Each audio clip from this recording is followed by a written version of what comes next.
Ja, Vader, dankie vir die voorreg wat ons het om na U toe te kan kom vanoggend, Here. Vader, maak nie saak hoe ons lewens lyk nie, Vader. Maak nie saak waar ons staan, Here. Vader, of ons vol is en of ons leeg is, Here, of ons, Vader, voel ons het nie probleme nie, of ons sit met baie probleme, Here. Vader, weet ons dat ons kan na U toe kom, Here. Ons kan by U voete kom kniel, Vader, en net sê, Here, kom sien my raak vandag. Vader, kom vandag net, Here, en kom raak my net aan, Here, soos nog nooit van tevore, Here, en U sal het vir ons doen, Vader, want U woord sê dat U oor is nooit te zwaar om te hoor, die Vader, en U hand is nooit te kort, Vader, om ons aan te raak, nie, Here. Vader, en ons sê vir U dankie daarvoor vandag, Here.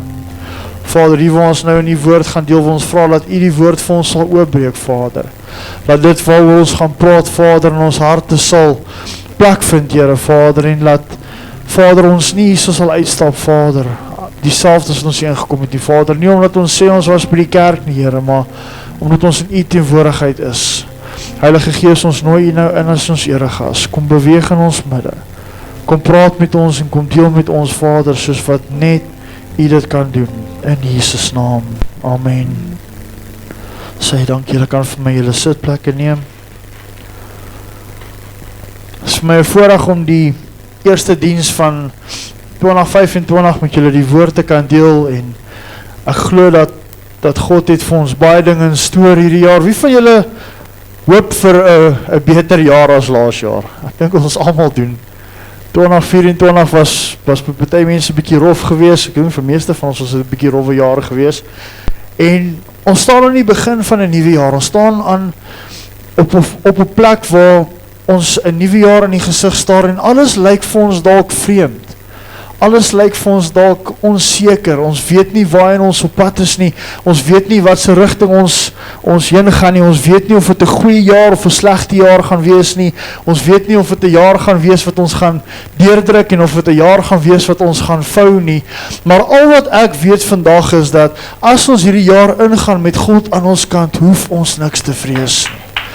As ons 2025 ingaan en ons weet die Here is saam met ons, hoef ons niks te vrees nie. Hierdie kan vir ons 'n jaar wees van oorwinning, hierdie kan vir ons 'n jaar wees van deurbraak, hierdie kan vir ons 'n jaar wees van vrymaking, maar ons moet die besluit maak om te sê dat, Here, ek gaan nie in 2025 gaan lê nie, ek gaan dit wat U vir my instoor het in 2025, gaan ek vat en ek gaan daarmee leef. En ek wil vandag hier ons 'n bietjie gesels oor eenheid in die kerk, en as ek praat van eenheid in die kerk, praat ek nie van dit wat in hierdie 4 mure aangaan nie, want ons elkeen, ek en jy is die kerk van Christus. Ons, as ons al buite kom in die wêreld, as jy môre by jou werk instap, stap jy nie net daarin as 'n werker nie, of as jy by jou eie besigheid is, jy stap nie in as jy die eienaar van die besigheid nie, maar jy stap daarin as die kerk van Christus. Want ons is sy verteenwoordigers op hierdie aarde. Ons is die persone wat moet uitgaan in hierdie wêreld en 'n verskil gaan maak.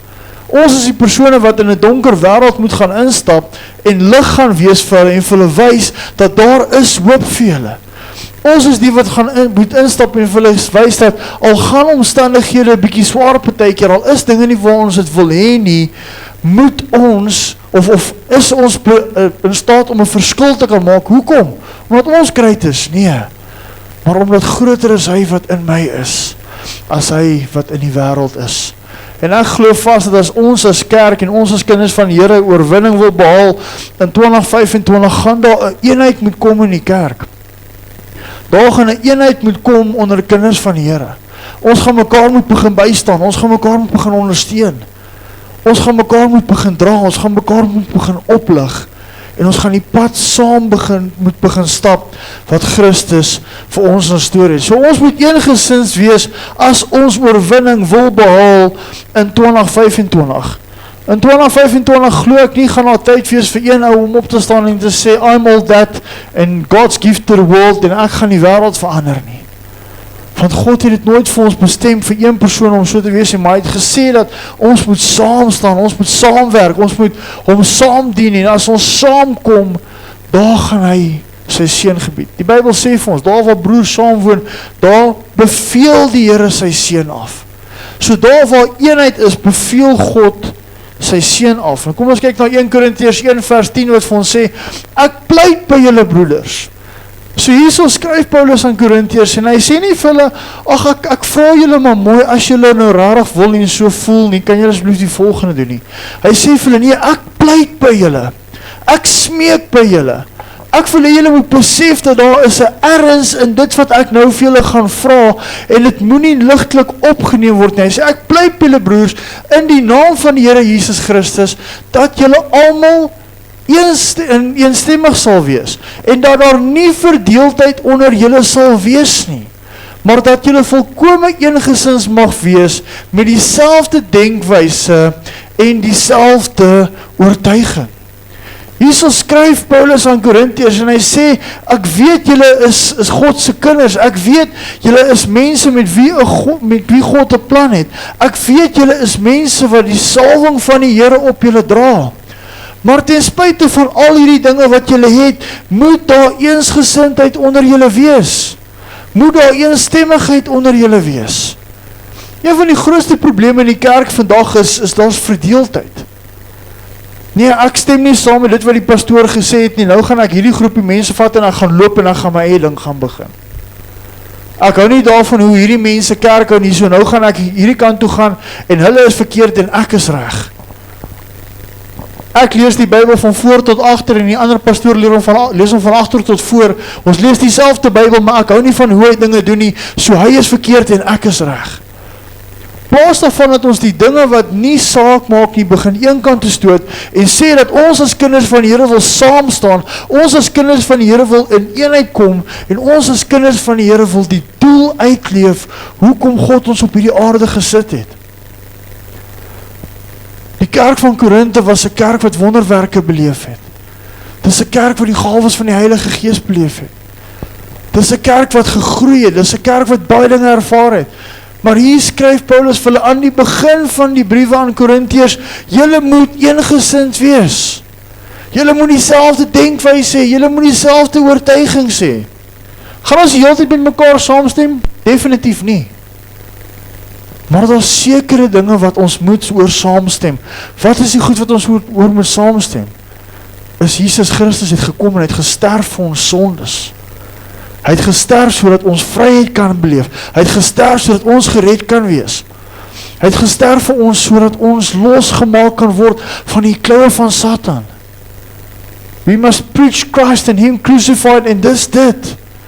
Die ander dogma goeters, as jy doop jy, druk jy die ou 1 keer onder die water of 3 keer onder die water, wat maak het saak, solank hy gedoop is?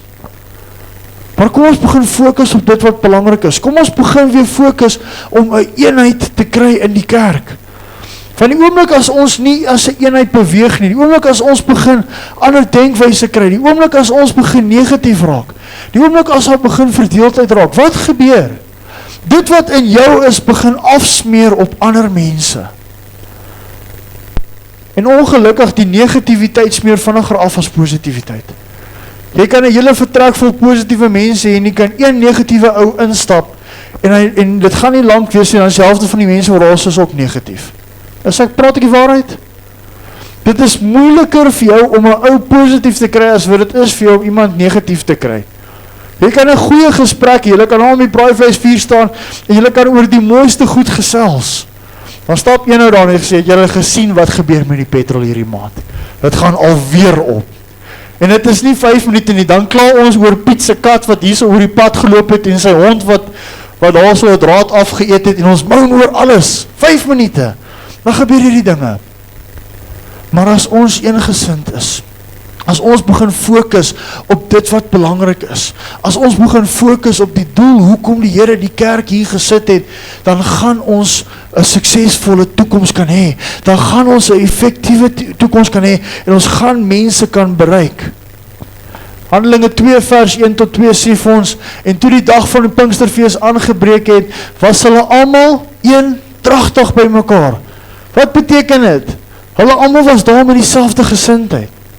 Hulle was almal daar met dieselfde visie. Hulle was almal daar met dieselfde doel.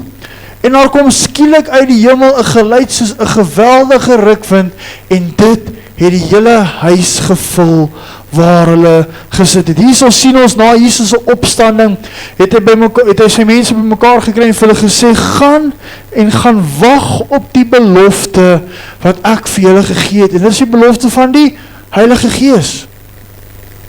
En het vir sy discipels gesê, gaan sit daar so in die boventrek en gaan soek die teenwoordigheid van die Here, totdat julle die belofte kry wat ek aan julle beveel het. En ek dink daar so het hulle by mekaar gekom, en die eerste dag was het bietjie op en af gewees, hierheen het gebid, en dan het daai 'n koffie gemaak, en dan het daai dit gedoen, en dan was nie regtig eensgesindheid nie. Dalk was er van hulle wat gewonder het, maar wat maak ons hier? Mors ons tyd? Want hulle was nie net vir een dag in die boventrek nie, hulle was 'n paar dae daar saam gewees. Hulle het gewag op die belofte van die Here. Maar toe hulle op 'n plek kom waar daar eensgesindheid is, toe hulle op 'n plek kom waar hulle eendragtig is, waar hulle fokus dieselfde was, waar dit wat hulle beplan het dieselfde was, waar dit waarna hulle uitgesien het dieselfde was, toe kom God en hy het gesê dat hier's eenheid onder my kinders, so hier's die belofte van die Heilige Gees, wat ek aan julle gegee het, en hulle die Heilige Gees ontvang. En daai 120 mense het gegaan en hulle die wêreld gaan omkeer. Hoekom? Want hulle dieselfde visie gehad. Was daar stryery onder hulle partykeer gewees? Ja, hulle het baie keer oor goed nie saamgestem nie. Maar dan het hulle dit uitgesorteer. Hulle het nie toegelaat dat die vyand tussen hulle kom nie. Hulle het nie toegelaat dat verdeeldheid tussen hulle kom nie, want God kan nie werk waar verdeeldheid is nie, maar Satan seef hier waar verdeeldheid is. As mense onder mekaar geskei is, as daar verdeeldheid is onder mekaar, kan jy sien, dan is die duiwel altyd daar. Die duiwel sal meer los wees as ooit van tevore, as al verdeeldheid is. Hoekom? Want dit is sy plek waar hy in floreer. Die Engels sê dit vir my so mooi, hy sê, he flourishes, daar waar daar nie eenheid is nie. Where there is no unity, the devil flourishes, hy blom, hy gaan mal. Hoekom? Want God wil eenheid hê. God seën eenheid. En ongelukkig as ons kyk, nie almal kies altyd dat daar eenheid moet wees nie. Jesus kom en hy sterf en hy staan op en hy begin aan sy disippels verskyn en hy begin by sy disippels of met hulle te praat en vir hulle te sê wat die pad vorentoe is. En ongelukkig het nie almal geluister nie, nie almal wou saamgewerk het nie, en nie almal het die eenheid ervaar wat hy gesê het of vir hulle daar so gelos het nie. 1 Korintiërs 15 vers 6 en daarna het hy verskyn aan oor die 500 broeders te gelyk, waarvan die meeste nog lewe, maar sommige al ontslaap het. So toe Jesus opgestaan het uit die dood uit, het hy aan oor die 500 van sy disippels verskyn. Ons dink Jesus het nie 12 disippels gehad nie, hy het baie disippels gehad. Hy het aan oor die 500 van hulle verskyn, hy het vir hulle gesê, daar's ons iets wat ek vir julle instoor het, daar's 'n plek waarin julle moet gaan, daar's 'n belofte wat julle moet ontvang, en as julle hierdie belofte ontvang het, dan gaan julle in hierdie wêreld kan ingaan, en julle gaan 'n verskil kan maak. Hy het aan 500 verskyn, hoeveel was in die boventrek gewees? Net 120. So nie almal kies altyd eenheid nie. Nie almal kies altyd om saam te werk nie. Nie almal kies altyd om 'n verskil te gaan maak nie. Maar weet jy wat, dit is ook okay. Partykeer as mense kies om nie saam te werk en hulle sê, weet jy wat, ons kies eerder om 'n ander rigting te gaan, is dit partykeer tot jou voordeel. Dis nie lekker altyd nie. Maar partykeer as 'n verdeeldheid is, moet die Here skeiding bring. Moet die Here sekere goeders wegskuif. Moet daar 'n bietjie sifting kom. Hoekom? Sodat die wat in eenheid wil staan, die wat in God se woord glo en dieselfde visie en dieselfde pad as jy wil stap, laat hulle kan saamkom. Selfs van die disippels moes geskei het.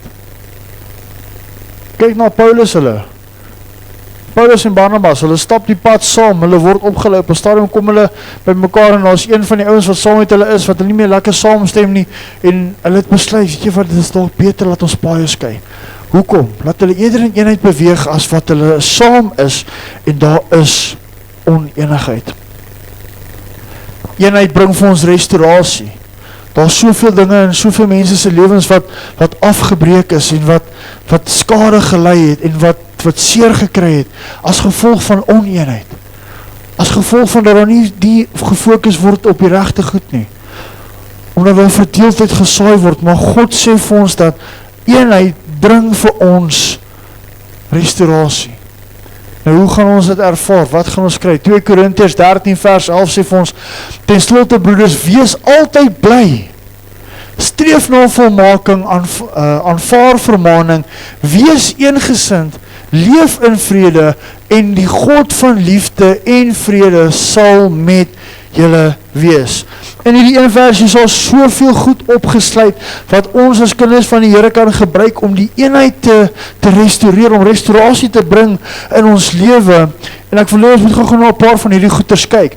Die eerste ding wat ons na moet kyk is, wees altyd bly. Dis nie altyd maklik nie. Dis nie altyd lekker nie. Hoekom? Want mense krap ons baie keer om. Baie keer kom die mense, jy het maar sekere mense wat net weet hoe om jou knoppies te druk. Weet van die mense, nee, as jy weg was, gou vanaf winkel toe was, en jy kom terug en jy sien hierdie een ou se kar staan maar voor die huis, nee, dan sak jou gemoed sommer so. Jou wiele is sommer klaar pap, alles wil klaar afval, so is nie altyd maklik om bly te wees nie. Maar dan kry jy die mense wat jy by hulle kom, as jy hulle kar daar voor die huis sien, of jy hoor hulle is op pad, nou dan raak jy bly. Maar die Bybel sê vir ons, wees altyd bly. Wanneer moet ons bly wees? Ons moet bly wees as dit goed gaan met ons. Nie bly wees as dit goed met ons nie, maar moet bly wees as dit goed gaan met ander mense ook. Ons moet bly wees as ons boetie of ons sussie beter werk kry. Of as hulle 'n nuwe kar kry, of as hulle 'n nuwe bike kry. Moet ons bly wees vir hulle. Nie net altyd sê, nee, maar wanneer kry ek nou myne man? Wanneer is nou 'n bietjie my beurt? Nee. Ons moet bly wees vir mekaar. Ons moet bly wees as dit sleg gaan met ons. Hoekom? Want ons het mense wat die pad saam met ons kan stap. Ons moet bly wees as daar moeilike tye op ons pad kom. Hoekom? Want moeilike tye maak ons baie keer sterker, sodat ons voorberei kan wees vir dit wat op ons pad kom. Maar ons gaan sit in 'n gat en ons sê, ag man, ek wil net hê die lewe moet nou verbygaan. Hoekom? Want dinge gaan nie goed nie, ek wil nie bly wees nie. As jy daar na die kerk toe ry, dan stop jy daar by die Sasol garage en jy gooi nie petrol nie, jy sê vir die jochie, pomp net hierdie wange van my so 'n bietjie op, laat die mense by die kerk kan sien ek is ongelukkig. Nee, kom ons wees bly. Kom ons wees vriendelik met mekaar. Die Bybel sê, laat jou vriendelikheid aan almal bekend wees. Laat ons blydskap aan almal bekend wees. Hoekom? Want ons dien 'n lewende God. As ons in blydskap leef, is dit makliker vir ons om in eenheid te leef. Volgende gedeelte sê vir ons moet streef na restaurasie. As jy die Engelse vertaling gaan lees, dit sê eintlik vir my, dit soveel mooier in die NIV, hy sê vir ons moet streef na full restoration. Strive for full restoration. Ons moet daarna streef dat die Here kom en 'n volmaakte werk in ons lewe doen. Ons moet sê, Here, ek weet, U doen vir ons baie goeie goeders. Here, ek weet, U maak vir ons baie deure oop. Here, ek weet, U voorsien vir ons van baie omstandighede. Maar ons gaan daarna streef dat U 'n volkome werk in ons lewe kom doen. Hoekom? Want Hy is 'n God van die volheid. Hy is 'n God van meer as genoeg. Johannes 10 vers 10 sê, Jesus, ek het gekom om vir julle lewe te gee en lewe in oorvloed. Hy is 'n God van meer as genoeg. Hy is El Shaddai, die God van meer as genoeg. The all-sufficient one, die ene wat vir ons alles wil gee. So ons moet daarna streef om volle restaurasie in ons lewe te kom ervaar. Here, dinge tussen my en my kinders is nie lekker nie, maar ons kom daar. Dis mos 'n Suid-Afrikaanse sêding. Ek is nog nie waar ek wil wees, maar ek kom daar. Ek sal okay wees, eendag. God sê vir ons dat ons moet streef na volle restaurasie. Hoe gaan ons volle restaurasie ervaar in ons lewe? Deur in eenheid te leef en op God te vertrou. Julle geweet dat restaurasie bring waarde weer terug na iets toe. Restaurasie kan selfs meer waarde aan iets gee. Ek weet nie wie van julle hou van karre nie, maar jy kry van hierdie mense wat van hierdie ou karre koop en het begin restaureer. Ek ken 'n pastoor wat so Volkswagen Beetle gekoop het. Dit is een van die split windows, iets in die 60 model, En hy het die ding gekoop wat hy het onder 'n boom gestaan. Ek dink die boom het half deur die kar gegroei. En mense sal na dit kyk en sê, ja, maar daar is nou 'n stuk skrap. Hoekom staan hierdie stuk geroeste ding hierso? Wat gaan die mense met nog gebeur? Maar dan kry jy een persoon wat waarde sien in hierdie ding. Wat hom koop, wat tyd insit, wat moeite insit, wat geld insit. En daai stuk skedonk wat daar onder 'n boom gestaan en roes het, wat hy nou klaar gerestoreer het, is ewe skielik verskriklik baie geld werd. Wat jy nie kan dink nie. Hoekom? Want hy het die waarde gesien in dit, wat ander mense nie gesien het. Mense sien dalk nie die waarde wat binne in jou is nie, want jy het dalk deur 'n rowwe patch gegaan. Dat dalk ding in jou lewe gebeur, jy is dalk deur omstandighede gegaan wat bietjie 'n paar roesmerke gelos het, wat bietjie 'n gebreekte venster of 2 gelos het. En mense kyk na jou en hulle sien nie waarde in jou nie, maar God kyk na jou en God sien waarde in jou. Hy is die ene wat jou sal vat en wat restaurasie sal bring in jou lewe. Hy is die ene wat jou sal vat en daai roesmerke sal afskuur en 'n nuwe laag verf opsit. Hy is die ene wat daai seer sal vat en dit sal verwyder. En hy gebruik nie pirate parts nie, hoor.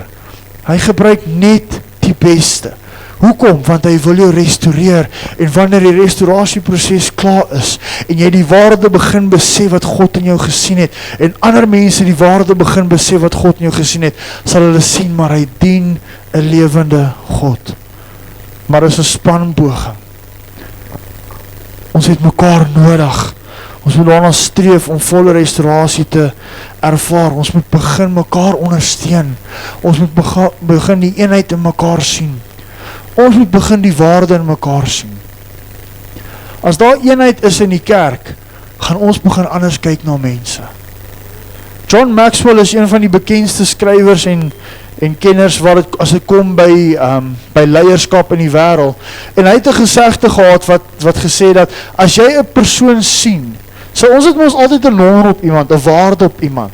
Hy sê, as jy na 'n persoon kyk, moet jy altyd 'n 10 op daai persoon se waarde sit, en dan gaan jy daai persoon beter hanteer, of dit nou 'n skoonmaker is, of die CEO van 'n company is, jy moet 'n 10 op hom sit, en jy gaan daai persoon met respek begin hanteer. Maar ons as kinders van die Here, as ons in eenheid wil leef, as ons die pad saam wil begin stap, en regtig begin sien hoe God ons gaan gebruik en seën, moet ons een stap verder gaan, en ons moet die waarde op 'n persoon sit, en daai waarde is die kruis. Dis nie 'n 10 of 'n 8 of 'n 5 nie, want as jy die kruis op 'n persoon se lewe sit, dan sien jy die prys wat vir daai persoon betaal was, en is 'n prys wat meer waardevol is as enige iets op hierdie aarde, want Jesus het die finale prys kom betaal. So kom ons kyk na mekaar, en as ons na mekaar kyk, sien ons die kruis op daai persoon se lewe. Sien ons die prys wat Jesus vir hulle betaal het. Sien ons die waarde wat Jesus aan sy lewe geheg het, om af te kom aarde toe, en te sterf vir daai persoon. As ons in eenheid leef, is dit hoe ons veronderstel is om na mekaar te kyk. Is dit hoe ons die volle restaurasie gaan ervaar. As ons wil regtig restaurasie sien, en ons wil regtig in eenheid begin saamleef, gaan ons op 'n plek moet kom wat ons regtig eensgesind is. Die volgende gedeelte van die vers sê vir ons, kom ons gaan net terug, die volgende gedeelte van die vers sê vir ons, dat ons moet vermaning aanvaar. Partykeer moet ons vir mekaar sê, weet jy wat, dit wat jy nou mee besig is besig om eenheid te breek. Dit wat jy nou mee besig is besig om die eenheid skade aan te rig. Partykeer doen ek ook goeders wat mense seermaak. Partykeer doen ek ook goed wat nie reg is nie. Ek is ook 'n mens, ek maak ook foute. Maar as niemand dit vir my gaan sê nie, gaan ek nooit van my foute leer nie. En daar's 'n groot verskil tussen vermaning en oordeel. As ons met mense praat en sê vir my, jy kan my nie oordeel nie, of moet my nie oordeel nie. Net God kan my oordeel. Ongelukkig as ons baie keer as ons foute maak, het God ons klaar geoordeel, want ons lees die Bybel wat ons sê, ons mag hierdie goeders doen nie, en ons doen dit nog steeds, ons dink God gaan ons nie oordeel vir dit nie, maar die Bybel het ons klaar geoordeel. So kom ons vermaan mekaar. Die Bybel sê vermaan mekaar in liefde. As ek weet iemand doen iets verkeerd, moet ek in liefde na hom toe gaan en vir hom sê, hoorie, ek dink dit wat jy nou mee besig is besig om jy op die verkeerde pad te vat. Nie om daai persoon sleg te sê, nie om daai persoon af te breek nie. Hoekom? Want ek wil daai persoon op die regte pad hê, dat ons saam die pad kan stap en saam 'n verskil kan maak vir God en saam sy volheid kan ervaar. Volgende ding is dat ons moet eensgesind wees. Weet julle wat is die groot ding van eensgesindheid? Die groot ding wat eenheid bring onder mense is as ek daai eie ek kan kruisig. Ek wil dinge so hê, ek wil dinge so gedoen hê. Ek wil hier en ek wil daar en ek gee nie om wat enigiemand anders sê nie. Eensgesindheid gaan oor die groter groep. Ek wil nie hê dat die pastoor moet so preek nie. Ek wil nie hê dat hierdie ou moet doen nie. Partykeer moet die pastoor ook sê ek wil nie eintlik hierdie boodskap preek nie, maar ek weet ek moet dit preek want dit gaan vir die beterheid van die gemeente gaan. Dit gaan tot voordeel van die gemeente gaan. Partykeer moet ons goeders doen wat ons nie wil doen nie, wat nie vir ons lekker is nie, wat nie vir ons gemaklik is nie. Hoekom? Om die eenheid te behou wat daar so in die kerk is. Jesus sit in die tuin van Getsemane net voordat hy gekruisig word. En hy bid. En hy bid so erg dat sy sweet het soos bloed geword. En hy vra vir die Here, Here asseblief, ek wil nie deur hierdie ding gaan nie. Here asseblief, as dit evil is, laat hierdie beker verbygaan. Selfs Jesus het dinge gedoen wat hy nie wou gedoen het nie. Hoekom? Vir die beterheid van die groter prentjie, om eenheid te kan bring. Hy het gesê, Here, as dit evil is, laat hierdie beker verby my gaan. Laat ek nie hoef te sterf van die kruis nie. Maar weer eens, nie my wil nie, maar evil. As Jesus daai opoffering kon gedoen het vir ander mense, is ek seker daarvan dat ons ook opofferings kan maak vir ander mense, om die eenheid te bewaar. En ek sê nie as iemand verkeerd is, of as dinge heeltemal teen stryd van God se woord is, keer dit goed om die eenheid te bewaar nie. Nee, dis waar ons die vermaning doen. Dis waar mense die vermaning moet ervaar in liefde. Maar kom ons wees eengesind. Dan sê hy vir ons moet in vrede saamleef. Dis tyd dat die kinders van die Here op hom onder mekaar te beklei. Dis tyd dat die kinders van die Here begin saamwerk. Dis tyd dat die kinders van die Here begin volwasse genoeg raak dat as daar 'n probleem is tussen mense, dat ons met mekaar kan gaan sit en die probleem kan uitpraat. En as mense die antwoord kry tussen mekaar nie, dan kry jy iemand om te kom help. Petrus en Paulus, hulle het so beklei oor die besnydenis. Gaan lees dit in die Bybel. Hulle het beklei met mekaar, hulle het nie net, ek stem nie nou saam met jou nie, dit was 'n harde fight gewees. Hulle moes saam in 'n vertrekker gegaan het en die deure toegemaak het, en hulle sê nie wat het agter daai deure gebeur nie. Hoekom? Want hulle is mense, hulle het nie saamgestem nie. Maar hulle het besef die eenheid vir daar so is, en die feit dat hulle in vrede moet saamleef, om daai eenheid te behou, was groter gewees, en hulle het tot besluit gekom, en hulle het gebid, en die Heilige Gees het hulle oortuig, en toe hulle uitstap, toe sê hulle vir die mense daar buite, ons en die Heilige Gees het besluit, dit is die pad wat ons gaan stap. Hulle het in vrede met mekaar saamgeleef. Kom ons hou op met mekaar beklei. Kom ons hou op met mekaar moeilikheid so. Kom ons wees lief vir mekaar. Kom ons stap die pad saam. Al druk jy ou jy verkeerde knoppies partykeer. Jy druk ook ander mense se knoppies verkeerd. Ek kan jou waarborg. Ons is nie braaibroodjies, ons kan nie almal gelukkig hou nie. Johannes 13 vers 35 sê vir ons, dit is hoe almal sal weet dat julle my disippels is, as julle liefde teenoor mekaar het. As ons in vrede met mekaar leef, sal ons vir mekaar lief wees.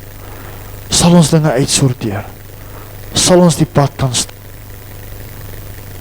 En as ons hierdie dinge doen, dan sluit daai vers af en hy sê, dan sal die God van liefde by julle wees. As ons in eenheid leef, sal God by ons wees.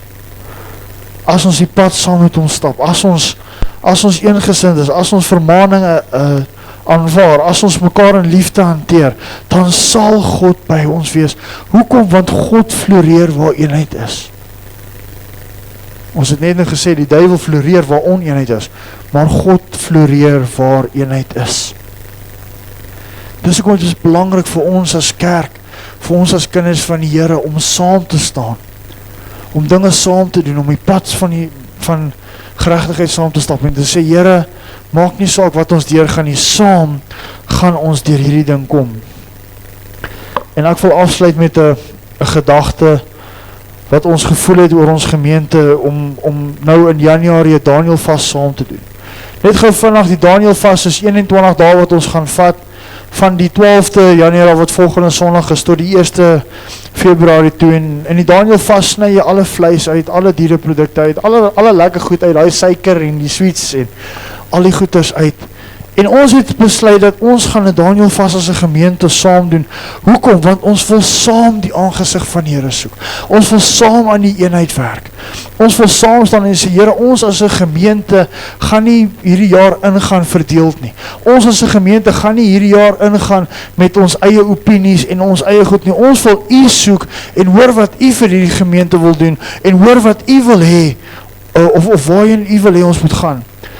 Nou sê lof my vra maar, hoekom vas? Hoekom kan ons nie net almal saamkom en saam kuier en hoop dinge gaan beter nie? Daar is sekere beginsels wat as jy vas, wat gaan uitstaan. Daniel het gevas in daai tyd toe hulle as slawe gewerk het. En hulle het vir die jong manne sekere goed voorgegee en voorgeskryf en gesê hulle moet van hierdie vleis eet wat opgedra is aan afgode en alles. En Daniel en sy vriende het gesê dat ons wil uitstaan. Ons gaan saam staan vir God en teen dit staan waarvoor hierdie mense staan. Ons gaan opstaan vir die ware lewende God en teen dit staan waarvoor hierdie afgodienaars staan. Hulle het vir die mense gesê, vat al hierdie goed wat julle opgedra het aan die afgodienaars en hou dit vir julle. Julle kan daai vleis eet, julle kan maak wat julle wil, maar ons sal doen wat reg is in God se oë. En interessant genoeg, Daniel het hulle uitgedaag en gesê, toets ons na hierdie tyd en kyk hoe lyk ons. Die mense gedoog, nee, hierdie ouens gaan nou uitteer en daar gaan niks van hulle oorbly nie en hulle gaan een kant toe staan, maar hulle het saam gestaan. En hulle het beter gelyk en hulle was gesonder gewees as al die ander mense. Hoekom? Omdat hulle net groente geëet het? Nee. Maar omdat hulle keuse gemaak het vir God. En hulle het dit saam gedoen. Daniel het nie op sy eie gevas nie. Dit was 'n spanning gewees. So ons wil regtig hê dat ons saam die aangesig van die Here soek. Het julle geweet dat wanneer jy vas, help dit jou om sterker te word om versoekings te kan weerstaan? Wat is 'n versoeking? Is iets wat op jou pad kom wat jy nie voor maklik kan nee sê nie. Maar ek kan vir jou waarborg, nee, as jy vir 21 dae gevas het en jy het vir 21 dae nee gesê vir al die lekker eetgoed en al die goed wat jy aangewoond is en alles, as daar iets op jou pad kom, gaan dit vir jou makliker wees om vir hulle nee te sê. Hoekom? Want jy weet jy is sterker, want jy kon sterk gestaan het in die vastheid.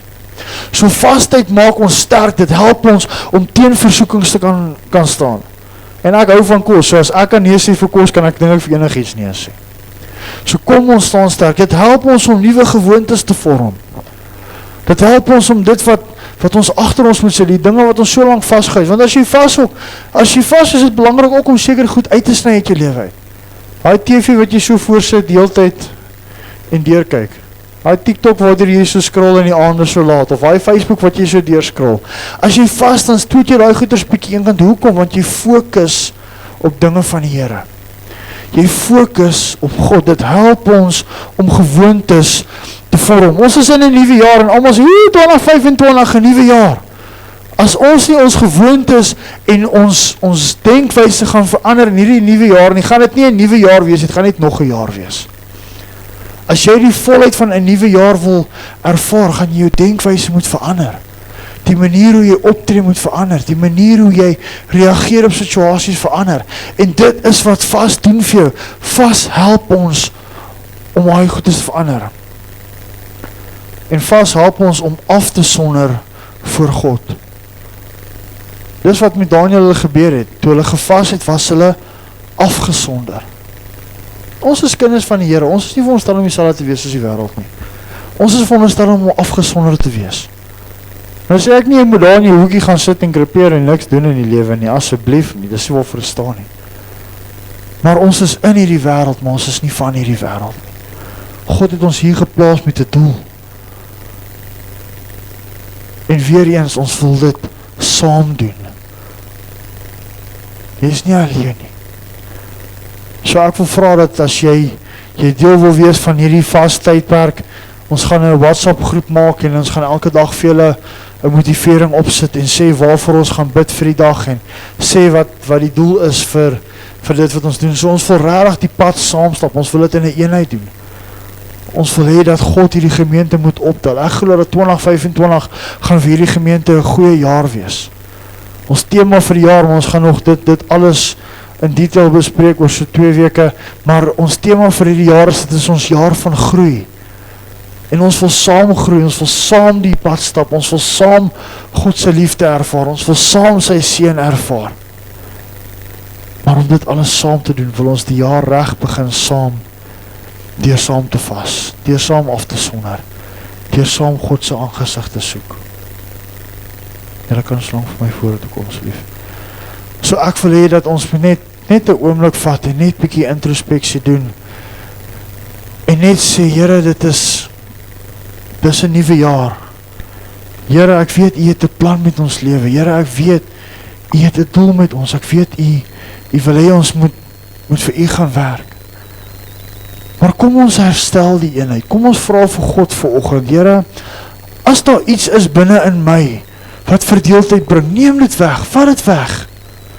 Ek is die eerste ene wat dit wil bid vanoggend en sê, Here, as ek die rede is hoekom daar dalk verdeeldheid is in die kerk, hoekom daar dalk verdeeldheid is onder die kinders van die Here, hoekom daar dalk verdeeldheid is in U koninkryk, asseblief, Here, wys het my uit en verwyder dit van my.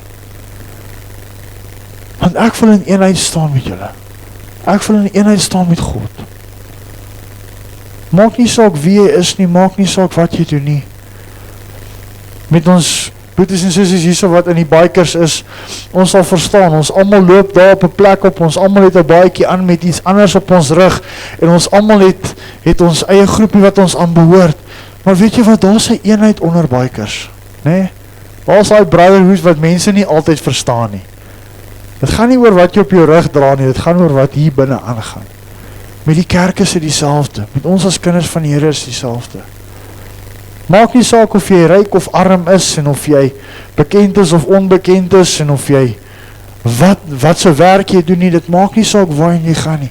Dit gaan oor wat hier binne aangaan, en daai liefde wat ons het vir Jesus, daai passie wat ons het vir hom, dit is wat ons veronderstel is om ons een te maak. Dit is wat veronderstel is om restaurasie te bring. Dit is wat veronderstel is om ons saam te hou. En as ons saam staan, gaan ons hierdie nuwe jaar oorwinning beleef. Wat was Suid-Afrika se lesing so baie jare terug gewees, altyd? Wie kan my sê? Net so. Dis dieselfde met kinders van die Here. If we stand together, we're going to be strong together, we are going to win together. So ek wil by julle pleit en vra, kom ons werk aan die eenheid hierdie jaar. Kom ons staan saam, kom ons soek saam die aangesig van die Here. En kom ons doen dit wat God van ons verwag. Ons gaan na buite in die wêreld in, en ons gaan verander hierdie wêreld vir hom. Ons is in staat om dit te kan doen. Kom sluit ons oor. Vader, dankie vir u liefde en u genade en vir dit wie u is, Vader. Dankie, Here, dat ons vandag hier so kan sit, Vader, as u kinders, Vader. Maak nie saak wie ons is, wat ons is, hoe ons lyk, Vader, waar ons vandaan kom, nie, Here. Ons is almal u kinders. Ons is op hierdie aarde gesit, Here, deur u met 'n doel, Vader, en u is lief vir elkeen van ons, Here. Ek wil vandag vra, Here, dat u eenheid sal bring onder ons as u kinders. Dat u eenheid sal bring, Vader, en as daar enigiets is vandag, Vader, wat verdeeldheid bring, as daar enigiets is vandag, Vader, wat tussen ons en u staan, Vader, wat maak dat daar 'n skeiding is tussen ons as kinders van die Here, wil ek vra, Here, dat u dit sal verwyder in die naam van Jesus Christus. Dat ons saam sal staan, saam sal fokus, Vader, u aangesig saam sal soek en die pad saam sal stap, Here, soos nog nooit van tevore nie, Vader, sodat wanneer ons aan die einde van 2025 kom, Here, dat ons sal saam kan staan en sê, maar u het ons deurgedra, u was saam met ons gewees, u het die eenheid bewaar, u het ons harte bewaar, Vader, en omdat dit daar was, omdat die eenheid daar was, Vader, het ons in 2025 die oorwinning behaal. Ek vra dat u elke persoon wat hier so is sal seën, Here, elke versoek wat hier is, Vader, Here, as daar vandag iemand hier sal sit, Vader, wat voel dat hy's ver van U af, voel dat daar dinge gebeur wat bietjie die verhouding skade gebring het, Here, wil ek vra, Here, dat U daar sal begin vanoggend, Here, en restaurasie sal bring in die verhouding tussen U en hulle, Here. Dat daar eenheid tussen U en hulle sal kom, Vader, soos nog nooit tevore nie. En Vader, dat U hierdie jaar saam met ons sal ingaan, en dat ons die pad sal stap, en dat ons U teenwoordigheid sal ervaar, en laat goedheid en guns ons sal volg, in 2025, soos nog nooit tevore nie, in Jesus naam, Amen.